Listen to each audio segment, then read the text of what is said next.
Hey everybody, hi, I'm Stacey Esser with the Stacey Esser Group, and we are your local experts, Bergen County, New Jersey.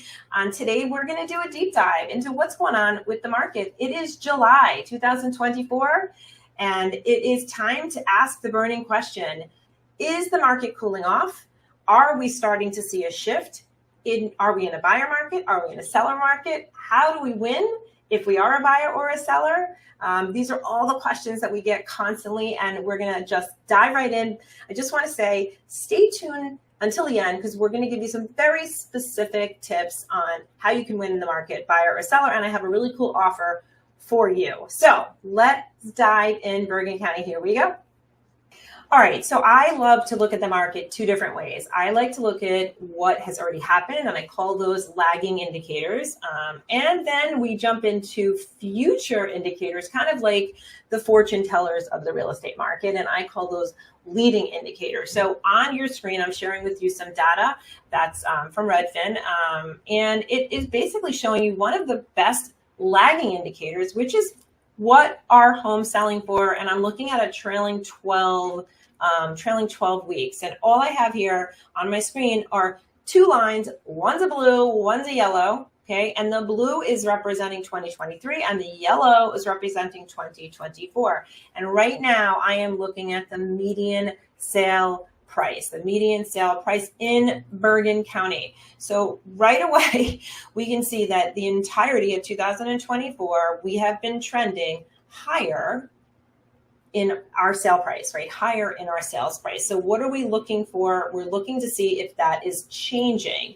And based on lagging information, based on stuff that's already sold, we're not seeing that. Now, what I want you to keep in mind is that there's a life cycle to a sale, and why we're calling this a lagging indicator is because we're looking at basically something that happened probably at least 3 months ago. Because remember, a house has to go on the market, then it has accepted bid, and then it goes under contract, and then it sells. So that life cycle of that sale could be anywhere from normally like 3 months to 5 months. So all this information, and when you're looking at solds in your market, for instance, if you're trying to figure out like what your house is worth or what to bid on another house, like you really have to understand that you're looking at backwards facing information. So it's definitely one component of a strategy for you, but it should not be like the only component of understanding like the value of your house, or maybe, you know, what somebody else's house might be worth. So just understand that. It is pretty amazing to see that this line continues to go up, and just for the sheer awe of it, I'm going to pop in there 2022 and 2021 and show you what has gone on with the sale price of a home in Bergen County, which obviously we know is pretty much following suit with the national trend, except for a couple of states. And we can see this orange line down here is 21, that is 22, that is 23, and that is 24. Here is the big question. Are we seeing more inventory? Is inventory rising, and will rising inventory help prices to come down? Will the interest rates being sticky at high sixes, low sevens cause the prices to come down? And that's kind of the question that everybody asks us. And I think there are a lot of national analysts out there who are also sort of surprised that they're not seeing the prices come down, because we are seeing inventory levels rise somewhat, but we're not seeing the prices come down as of yet. But we're going to keep going and keep continuing to dive into this data. So the second lagging indicator that we need to look at is basically how many homes are selling, right? So how many homes? So homes sold. We're looking at unit count now. So let's take a look at unit count. I am going to knock off 21 and 22, and we're just going to focus. It's easy. It's easier to focus. We have less to look at, right? So what we're looking at now is, again, we're looking at this year, last year, about 12 weeks of data, all the way through the end of June, and we're taking a look at how many homes sold. And here you can see, this is our 2024 trend line, that throughout the entirety of the year, we have been selling less homes. We've been selling less homes. And you can see here, like, this is again, backwards facing data, right? Backwards facing data. So are we selling less homes because there's less demand? Are we selling less homes because there's just not enough product on the market? Are we selling less homes because people can't afford to buy a house? And I think the answer is yes to all of it. It's all a yes. We are in uncharted territory. We for sure have a major affordability issue with homes. We absolutely have a major issue with people with not enough product still. And I think that we get further into this conversation about, people who own these homes who are locked into these very, very, very low interest rates, and they don't want to sell or they can't afford to sell. And that's a real challenge, right? That's a real challenge. And that's kind of what's putting a gridlock on the inventory.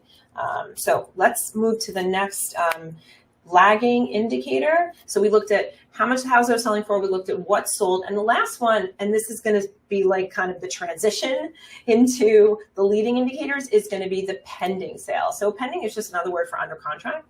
So how many homes are under contract? So here we start to see for the first time, right, an indication that there was enough inventory and or enough people jumping back into the market, right? And or enough people deciding to sell their house, right? That's all this stuff that's going on, that the 2024 trend line is higher, not just in price point, but in pending home sales. So yes, that is sort of a future indicator of what's going to sell, but because it already happened, because a pending sale is something that's under contract, I kind of keep it into that lagging indicator market. And we're seeing here that year over year, that's a big number. We're going to see we have 9.2% more homes that are pending than we did the 12 weeks of the previous year. So that's a really big deal. And you could see what's interesting about it is that it wasn't like that, you guys. Like, it wasn't like that all throughout the beginning of the year.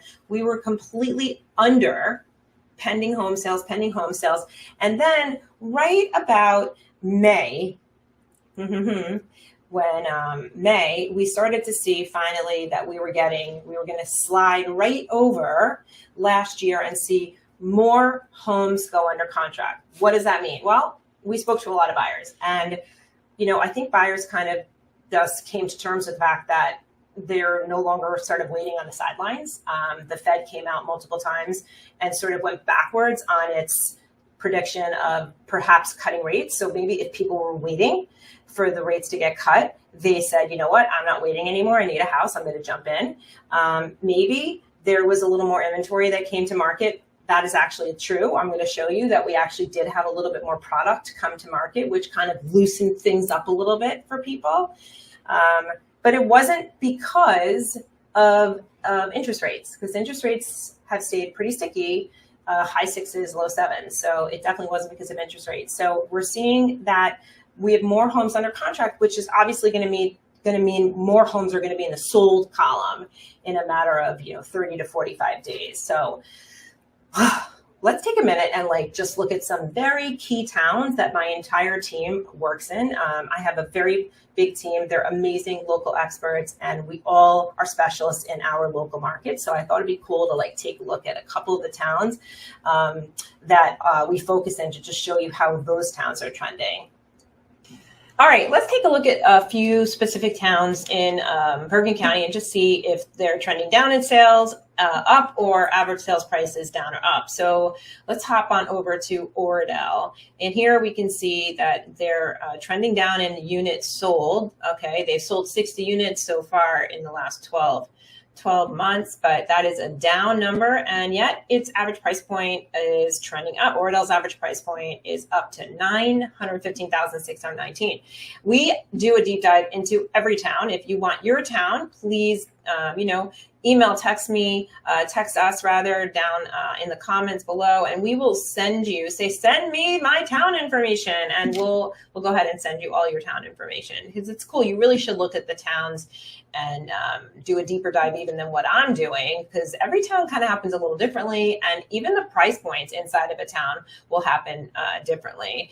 And let's take a quick look at what's going on in some other towns. Here we can see that Demorest actually is selling a few more houses, and their price point is slightly down. Demorest's price point is slightly down, but Tenafly's down, and its average price point's up. So yeah, let's look at one. Should we look at one more? Let's take a peek at, let's look at like something that has more, let's look at here. Here we go. Let's look at like Hackensack. So we Hackensack, you can see it's selling less units, but its average price point is up. I mean, for the most part, most of our towns are seeing average price points that are up. That's what we're seeing. Again, we are happy to do a deep dive into your market. So just let us know in the comments and we will send you your market snapshot. And I'm going to go over what's going on in your local market. All right, let's continue. We're going to go back and look at some leading indicators. And these are your fortune teller indicators, so you don't want to miss it. Let's do it. All right, so now let's go into the leading market indicators. And again, we're talking about stuff that helps us understand what's going to happen rather than what already happened. And there are a couple ways for us to do that. And again, I'm looking at this from a bit of a broader picture. I'm looking at it from the entire county level. And my I don't know, I can't say this with enough force. Like, you absolutely need to do this with your specific market to use this data to help you guide your strategy to win in the market. But for now, we're going to take a look at the county level because it's pretty interesting. So one of the coolest ways to look at a leading indicator is basically see, do we have more inventory, right? Because we can't sell what we don't have. So we have to look at the inventory, and that's where we're looking at new product that's coming to the market. I don't mean new as in new construction. I just mean actual inventory. So that's coming to the market. Remember, Bergen County doesn't have a lot of like unused land, right? We're not a big land development. And even though maybe you think you're seeing a lot of new constructions on the market, we don't have anywhere near the amount of new construction that we may need, and or that a lot of other states have that have overbuilt, right? Because we don't have the opportunity to overbuild. We just don't have the dirt to overbuild. So if we want to build, somebody probably has to get something knocked down.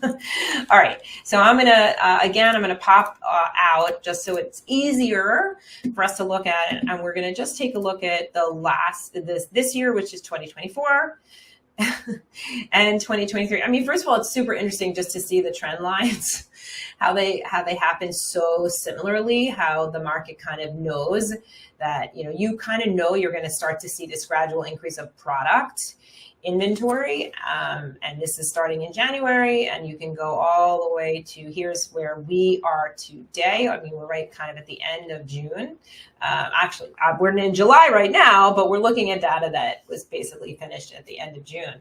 And we could see, I mean, as a leading indicator, are we seeing more product? Not really. We saw a little bit more product here, right? You could see we went up here and a little bit more here. And this was in April.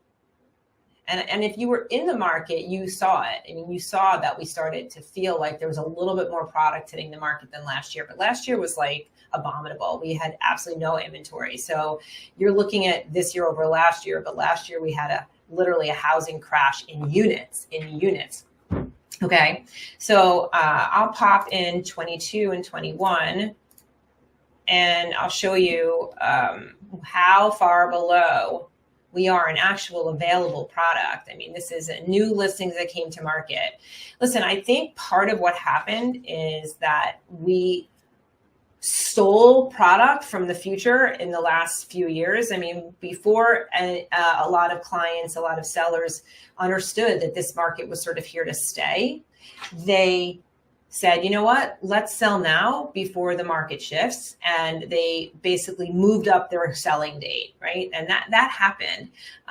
So that kind of happened, but you can see there was just so much more inventory. And again, when you think about what happened in 2022, we saw the highest rise of interest rates ever recorded in U.S. history. And I have actually wrote about it in my newsletter, which you can also have if you send me a message that you would like that newsletter. So what happened? Well, basically people just decided that they didn't want to sell, and that they didn't want to give up that low interest rates, or they didn't want to give up the fact that maybe they didn't even have a mortgage. So it's a problem. And that's like, it was like a gridlock on our inventory. And we haven't seen that change. We're still sort of in the feeling that quite a bit. So here's the new listing. So what is this telling you? And we're going to kind of go into what this means for you as a buyer or as a seller a little bit later, but you can see right now that we're not really seeing any significant change. And we're now through June, right? So if we were going to see a rush of product come to market, most likely we would have seen it, right? So not a very exciting push, even though everybody was kind of hoping we would see more product, not a very exciting push. So that is new listings. All right, now let's go to the next leading indicator, and that is what are those homes coming to market for, right? So that is super interesting. Okay, you guys, we're gonna look at the next leading indicator, which is how much are those homes coming to market for? So are the sellers pricing their houses up? Are they pricing their houses down? Which obviously is an indicator of what they're gonna sell for. So here we can see, again, 2024, your yellow line here, that we did start to trend down, even though we're way above where we were last year. And I'm going to pop off 21 and 22, and we're going to look again at 23 and 24. And you could see for the entirety of the year, we have seen the product coming to market has been priced way above last year. It wasn't so bad in the beginning of the year. You could see it was just 3.28%, but we have gotten as high as, let's see, as high as we've gotten is, I think right now, let's see, hold on, let's go back and look at that one. Yep. We are at the highest point we've been at listing prices that are higher than last year, which kind of makes sense because of the timing of the market, right? Where this is all data up and through June. So we're looking at, the end date between May and June. So it makes sense, except I was sort of hoping based on what we looked at last month that we would start to see that the listing prices were coming down, and we didn't. In fact, we're seeing the opposite. We're seeing that the listing prices started to come down, and then boom, they just started to go right back up. So that is probably an indication that prices are going to continue to rise unless, and again, now we're going to look at our last leading indicator, which is my favorite leading indicator. It is price drop. So if we start to see houses coming down, that's basically the market telling the buyers, telling the sellers, I don't agree with you. Your price is wrong. How does that show up? Well, it shows up by days on the market getting a little bit longer. And then sellers who are real sellers will actually say, you know what? We're not seeing the activity. We're not seeing the bids, and we're going to drop our price. And so here is the only indication, the only indication of somewhat of a softening market in all of the data that we looked at as far as price point is concerned. The only indication of somewhat of a softer market, somewhat of a shift, is this data point, which is price drops. And you are seeing in 2024, we have more price drops in 2024 than we did in 2023, right? You see way more price drops in 2024 than we did in 2023, and it is still trending up. We just haven't seen any of this translate into lower sold numbers. We haven't seen it translate into sold prices lower. So that means we still have a significant amount of demand. We don't have enough inventory. And again, when the house gets to its right price, it is absolutely going to trigger multiple bids and sell fast, and a lot of times over its market value. That's what that means. So, all right. Thank you guys. Let's dive into what I promised you, and let's do it. All right, you guys, I told you I was going to tell you how to win in this market. I was going to tell you if you're a buyer or a seller. And here is the deal. We are offering a custom strategy session for any buyer or any seller. And you will walk out of that with a literal success plan. And all you need to do is click the link below and sign up. And there's absolutely no obligation. And we will do a deep dive with you on exactly what you need to do to win in the market. And again, you will walk away with something that's very unique. I think it's very unique to SEG, and it is a success plan. It is a actual plan on how to win in the market. So I recommend you do that. In the meantime, what we're going to do is keep a very keen eye on those lagging and leading indicators, focusing right now on what we saw as the biggest shift even if I can call it a shift, is watching those price drops to see if those price drops continue. That means that we're going to start to see some of that pricing, that rise in median price point come down. And we're gonna continue to watch that, because that's definitely a very interesting trend line for us to watch. And keeping updated on the health of the Bergen County market is our job. We are your local expert. On behalf of my entire SEG team, thank you guys for watching. Comment, like, share, and we will see you very, very soon. Bye.